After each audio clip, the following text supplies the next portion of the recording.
Oi, oi, oi, tudo bom? Hoje vamos responder perguntas. Então bora lá responder as perguntas que vocês me fizeram.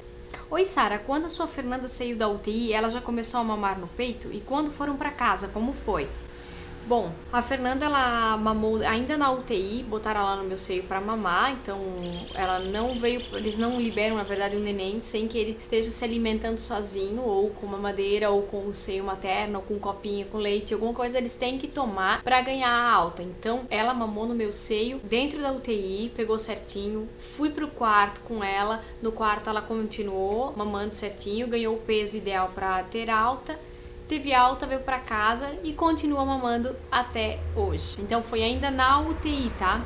Quando a gente veio pra casa, foi uma adaptação assim um pouco diferente, porque são 3 filhos. Quando você tem um bebê a termo, que não nasce, né, numa restrição de visita, nenhuma outra restrição, é um pouco mais fácil, mas ela não podia receber visitas, então eu tinha todo um cuidado a mais, pelos traumas que eu tinha com ela de fazer a apneia, que ela parava de respirar, então nisso eu tive que cuidar bastante, assim, e eu fiquei um pouco mais preocupada, mas foi muito bom vir pra casa com ela, foi melhor do que eu esperava e deu tudo certo, graças a Deus. A alimentação na gestação, sobre os chás para dar mais leite e essas coisas, pediram para mim falar. Vamos lá. Primeiro que grávida, toda pessoa deveria de comer de 3 em 3 horas pequenas quantidades. Não deveria de ser só tomar café da manhã, almoçar e jantar. Não, a gente tem que ter um período de lanche no meio da manhã e no meio da tarde e até antes de dormir. Isso se estende para as grávidas, mas é muito importante que você, gravidinha, coma de 3 em 3 horas. Não é prato assim, não é quantidade assim, não. É pequenas quantidades, mas de 3 em 3 horas. Toma um café da manhã mais reforçado, né? Faz uma refeição bem natural. No meio da manhã, toma um suco, ou come uma barrinha de cereal, ou toma um iogurte, alguma coisinha pra não ficar muito tempo sem comer. Ao meio-dia, de novo, salada, né? Uma carninha, alguma coisa bem legal. À tarde, a mesma coisa, um lanchinho. Eu acho que a gente não deve se privar de comer nada, mas tem que ser sem exagero, tá? Então, coma de 3 em 3 horas, que é o que o seu médico com certeza pediu pra você. Quanto a tomar chá, muitos dizem que tem que tomar chá pra aumentar o leite e tudo mais. Um pouco é lenda, tá? Porque o que vai contar é líquido. Se você beber muita água, você vai produzir mais leite. O seu organismo pede água quando você tá amamentando, você vai sentir muita sede, então você tem que repor isso. E não só quando você amamenta, na gravidez também você tem que tomar de 3 a 6 litros de água por dia, porque vai precisar, seu bebê vai precisar de muita água e você também. Então assim, tem chás que vocês têm que cuidar quando estão grávidas para tomar, porque não pode. O de boldo, que é bem comum, não pode tomar. Procura na internet lá, joga lá chás que grávidas não podem tomar, tem muita coisa que não é legal. Até eu tava vendo aqui, deixa eu procurar, chá de orégano, chá de capim-limão, aí chá de boldo, que eu falei, chá de alecrim, tomilho, chá de fenogrego, uns nomes meio estranhos assim, né? Mas, e chá preto, chá mate e chá verde contém cafeína, então não são indicados tomar na gravidez. Os outros chás, tem chás aqui que deve ser evitado porque eles fazem com que, principalmente o de boldo, ele faz com que seu útero se contraia e você pode até perder o bebê ou entrar em trabalho de parto antes do tempo. Então, não aconselho a tomar chá durante a gravidez, tá? Fala com o seu médico, ele vai te dizer, esse chá você pode tomar, esse não. Na dúvida, toma um suco natural, tome muita água, que a água não tem restrição nenhuma, tá? Antigamente eles mandavam a gente tomar cerveja preta para aumentar o leite, né? Mas imaginem vocês que tem álcool na cerveja preta, você vai tomar, isso vai tudo pro leite, então tem que ter um cuidado a mais. Canja, toma uma canja é bom, por quê? Tem líquido, tem água, então beba muita água. Essa é a minha dica. Vamos a outra pergunta. Uma pergunta, vocês tratam a Fernanda diferente dos outros dois? Olha, eu posso dizer e confessar que sim. E não sei só se é porque ela é prematura ou não. Eu posso dizer que por ela ser a terceira e por ter uma diferença de idade maior entre eles, acaba que a gente tem um pouquinho mais de paciência, então consegue dar uma atenção talvez um pouquinho melhor do que eu dava para os meus outros dois, porque quando você é mãe de primeira viagem, você quer acertar. Então você fica muito pilhada na coisa de acertar. Você curte, mas não curte muito, então o bebê, sabe? Você fica naquela de acertar, de dar certo, de fazer certo, fica naquela pira e acaba às vezes não aproveitando um pouquinho mais. Então a Fernanda, a gente acaba aproveitando um pouquinho mais, então a gente acaba tratando ela um pouco diferente, por saber que é uma criança que vai fazer birra, ela se joga no chão, se jogando lá, gritando, não dou bola, sai, deixa ela lá, ela levanta, vem atrás de mim já na hora. Enquanto que da primeira filha, eu ficava lá, não faz isso, levanta, papapá, papapá, papapá, ficava. E ela percebia que isso me irritava, ela fazia cada vez mais. Então, tem diferença de um filho e do outro, né? Então, e até por ela ser prematura, a gente fica assim, observando ela um pouco mais, porque ela tem idade corrigida, ela não tem a idade de uma criança que tem a idade dela. E toda criança que nasce a termo, ela pode ter 2 meses a mais no desenvolvimento, ser mais apurada, 2 meses, ou estar um pouco atrasada 2 meses, né? Numa criança normal, que nasce a termo. Ela já nasceu 3 meses antes do previsto, então ela pode ter menos 2 meses ainda, tem que contar. Então isso dão 5 meses de diferença na idade dela. Então, querendo ou não, ela não faz coisas de uma criança de 1 ano e 9 meses. Então, querendo ou não, a gente fica dando um pouco mais de atenção pra isso, acaba tratando ela um pouquinho diferente. Não que eu não brigue com ela, que eu não chame a atenção dela, que eu não tente educar, não. Mas a gente realmente fica com um pouquinho mais de paciência com o terceiro. A gente já sabe que aquilo tudo é normal, que é criança, e a gente acaba aproveitando um pouquinho mais. Uma outra mãezinha me mandou um recado inbox e ela disse assim, ó, que ela tem uma filha de 1 ano e 4 meses, que se não fosse a alergia à proteína do leite que ela teve quando bebê, ela teria engatado logo outro filho. Que com 35 dias ela descobriu que a criança dela, a menina dela, tinha essa intolerância à proteína do leite.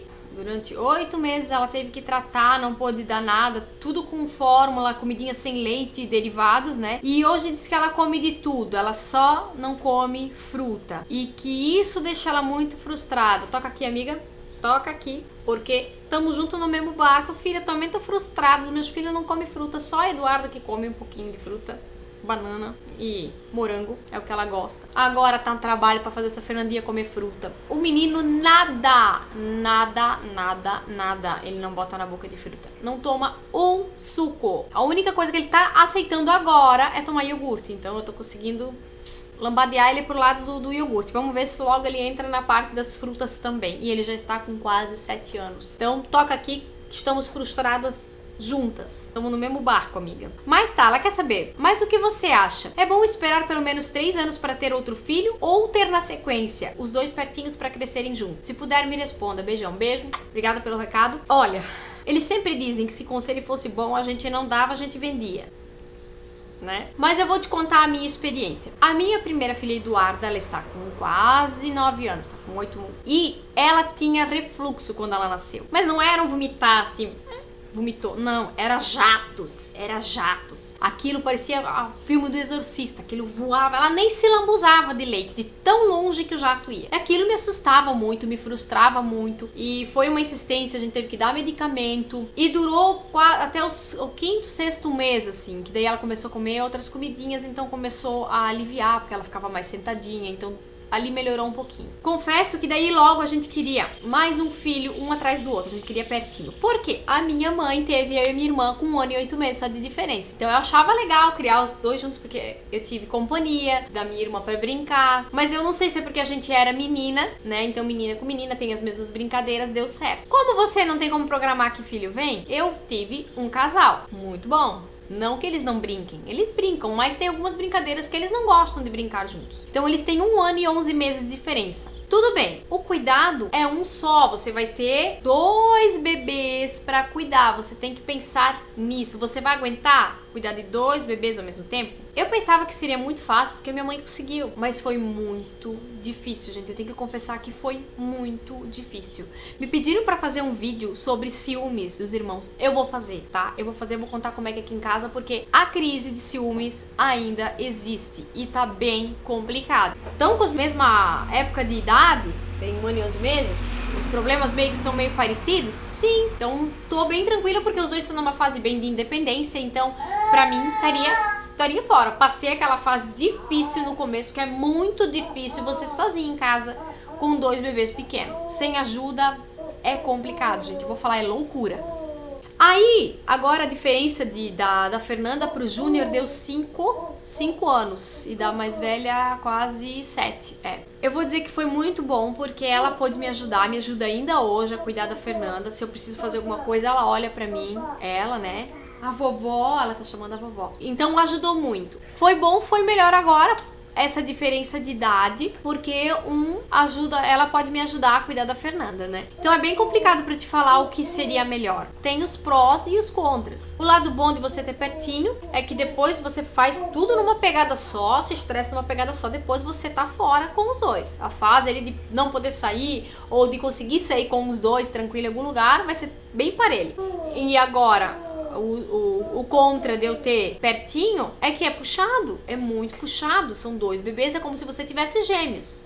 É a mesma coisa. E os prós de ter uma diferença de idade é que você consegue com que a outra criança te ajude em alguma coisa, ou que entenda melhor se você explicar para ela, ou ela vai ter um pouco mais de independência. E o contra é que quando você acha que você tá fora, que você vai poder sair tranquila com os teus mais velhos, né? Com o teu mais velho, tu tem ainda a fase da pequena, que não dá pra sair porque ela não tem paciência e toda aquela história. Então, vai muito do que você e o seu marido acharem. E quanto a você ficar frustrada às vezes porque a sua menina teve problema derivado do leite, não é regra. Pode ser que o seu segundo filho não tenha nada. Então, como você já passou por isso com o primeiro filho, vai ser muito mais fácil de lidar com o segundo, porque você já passou a fase crítica. Então, se acontecer com o segundo, você já vai ter aquela consciência, isso aqui a gente já passou, é uma fase, logo passa, você já vai saber como é o tratamento, não vai ser nenhuma novidade pra você. E os meus outros 2 filhos também tiveram refluxo, mas não como o da primeira, então foi muito mais fácil lidar, não foi tão forte como deu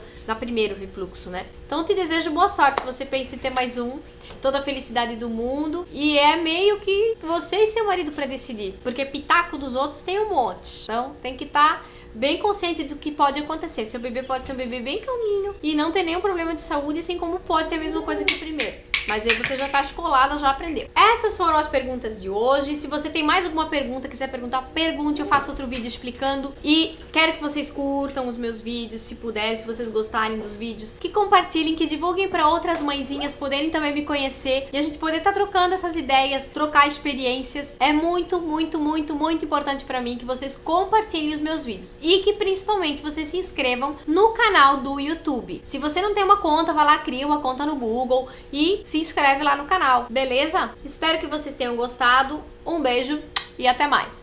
Tchau, tchau. Já se inscreveu no meu canal? Não? Tá esperando o quê? Inscreva-se e fique por dentro das novidades. Profissão mãe, filhos, problemas, cotidiano, dicas, histórias e muito mais. Inscreva-se!